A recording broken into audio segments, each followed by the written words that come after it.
I'm hovering above a monument you humans call Stonehenge. This particular attraction dates back to the human era, 4000 BC. These stones weigh approximately 4 tons each and consist of around 20 different rock types.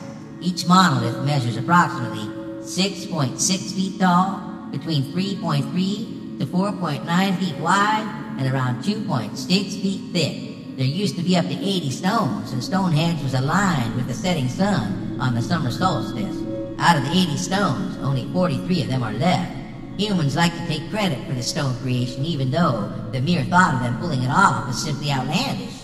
They try saying that man transported these gigantic stones weighing approximately 4 tons each from 150 miles away in modern-day Pembrokeshire, Wales, all the way to Wiltshire, England. They argue many outrageous claims how the gigantic 4-ton monoliths were transported, and my favorite is the use of logs laid on the ground, using them as rollers all the way to their new location. Remember, the blue stones, some of which were made of dolerite, were, according to humans, transported by humans some 150 miles away in the Priscilla Hills to this location, supposedly all by the use of log rollers. This claim is a ridiculous lie. The only way these stones got here was by us, and we didn't use levitation like some of you think. We moved them by the use of teleportation, which is the means of dematerialization at their point of origin, then rematerialization at their destination. Many of your ancient humans and humans of your world today believe we erected this structure as burial grounds for your dead. Indeed, many humans have been buried here, only because humans believe that's what this place was built for, but they were wrong. They believed we needed the souls of the dead gathered in one location for us to transport back with us into the stars. This isn't true either, as we gather the souls of the dead from anywhere we wish and don't need structures to do so. Humans wonder why we aliens erected stones in this fashion, and what purpose do they serve?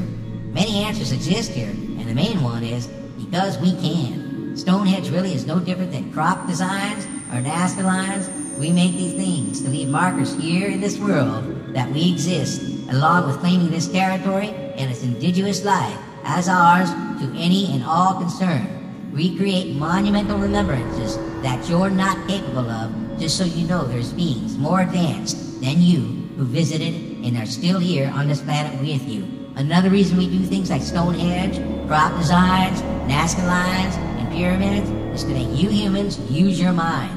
Your human brains have far more potential than you're actually using them for and are capable of so much more. We try exercising them to their limits so you'll expand your human mental potential. When you humans examine Stonehenge, you ask yourself so many questions that make you search for answers. Stonehenge also plants thought suggestions, allowing you to explore other ideas.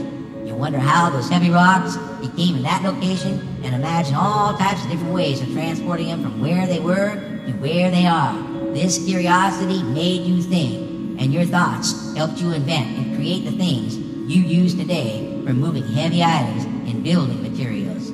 They were instrumental in helping you design heavy equipment, trucks, and other things you use nowadays to move stuff from here to there. These rocks were erected in a circular pattern, so during summer solstice, they even cast shadows mimicking your cityscapes of today, which were only suggested thoughts of your past, which allowed for your future. Today, you have large cities that were built using your past thoughts of how to move heavy objects from one place to another. These human cities consist of tall buildings, which when the sun hits their shadows, they resemble Stonehenge shadows your ancestors saw eons ago.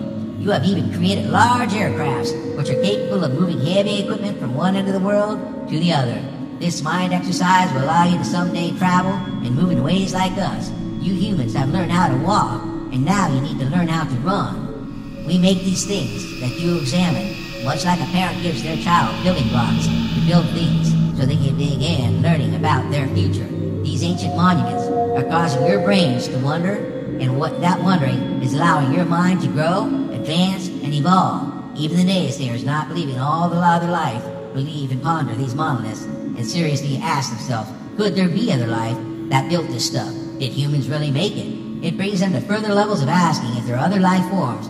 What are they and where do they come from? This is our way of making you think. Keep wondering and keep thinking and keep learning and advancing. This is Warp signing out.